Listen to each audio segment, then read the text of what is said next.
पूर्वदेखि पश्चिमको यात्रामा अहिले लमाई आइपुग्नु भएको छ यहाँहरू। यो गर्मीयामको मौसममा एकदम चिसो चिसो स्वागत छ यहाँहरूलाई।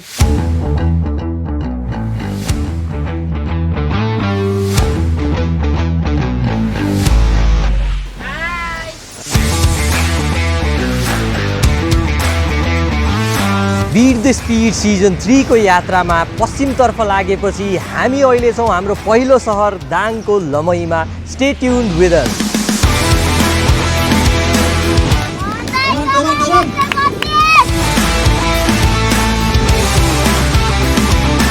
छिटो भनेकै बोर्लिङ। भैरवापछि बीट द स्पिडको यात्रा आइपुगेको छ लमही र यस पटकको यात्रा विशेष थियो किनकि बीट द स्पिड पहिलो पटक पुगेको थियो लमहीको मैदानमा। दाङ जिल्लाको महत्त्वपूर्ण केन्द्रका रूपमा परिचित लमही पूर्व पश्चिम राजमार्गसँग जोडिएको ऊर्जा, सम्भावना र युवाहरूको सपनाले भरिएको सहर हो र आज त्यही मैदानमा पहिलो पटक गुन्जिँदै थियो गति प्रमाणित गर्ने चुनौती।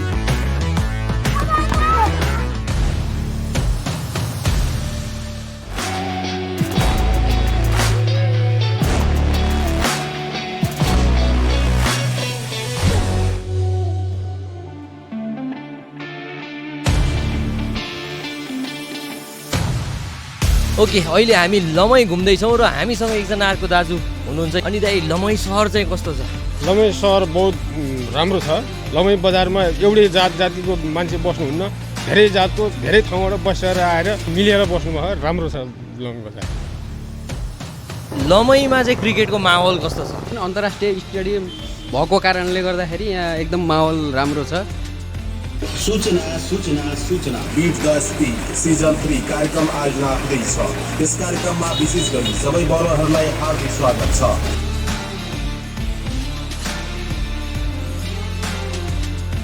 वर्ल्डिङ बीट द स्पिड सिजन 3 जस्तो जुन क्याम्पेन छ, यो कस्तो क्याम्पेन हो जस्तो लाग्छ तपाईँलाई?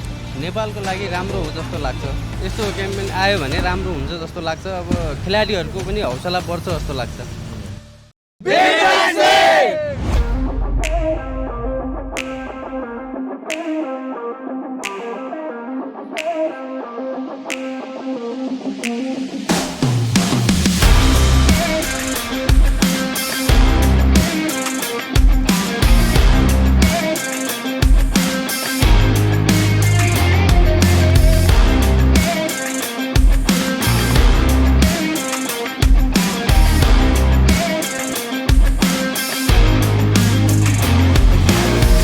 यहाँहरू सबैजना स्कुल ड्रेसमा भएको मैले देख्न सक्छु होइन? सबैजना चाहिँ स्कुलबाट डिरेक्ट नै आएको हो त?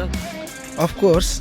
क्लास सकिसकेको थियो कि बङ्क गरेर आएको हो? होइन होइन, हाम्रो ऋषि सरले, डिआई सरले, हाम्रो डिसिप्लिन इन्चार्ज सरले हामीलाई यसो क्लासमा आएर क्रिकेट खेल्ने जति निस्किनु भन्नुभयो अनि हामी चाहिँ निस्केको। के को साथीहरू हो साथीहरू।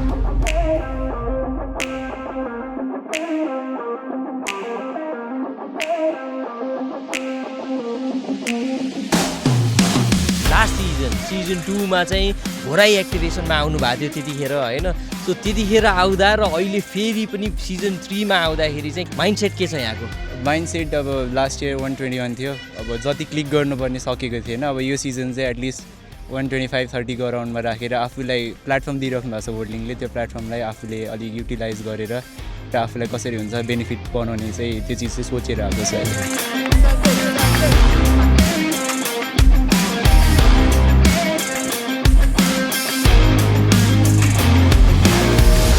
नयाँ सहर भए पनि यहाँको उत्साह कुनै हिसाबले नयाँ जस्तो लागेन। मैदानभरि थियो आफ्नो क्षमता देखाउने जोश र आफूलाई प्रमाणित गर्ने भोक।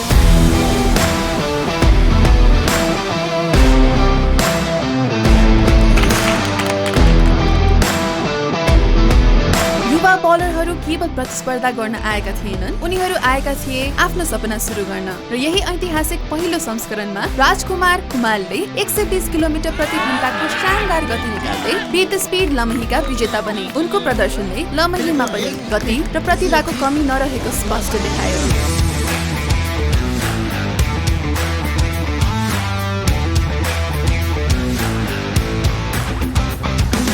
हामीसँग लमई एक्टिभेसनका विनर राजकुमार कुमल हुनुहुन्छ। सर्वप्रथम कस्तो महसुस हुँदैछ? अझै एक्सपेक्टेड जति सोचे थिएँ त्यति गर्न सकिनँ, तर फिलिङ गुड डेफिनेटली। र यहाँलाई के लाग्छ त टप 10 मा परिन्छ जस्तो लाग्छ कि नै?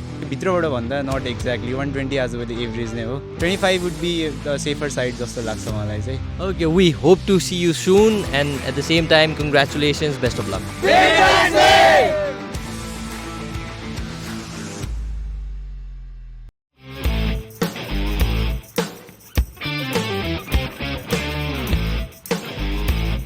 पहिलो पटकको सुरुवात र त्यही सुरुवातमै देखिएको यस्तो ऊर्जा लमहीले बीट द स्पिडलाई केवल नयाँ सहर मात्र दिएन, नयाँ आशा पनि दियो। तर यात्रा अझै बाँकी छ र यसै यात्रामा हामी अघि बढ्दैछौँ घोराही तर्फ।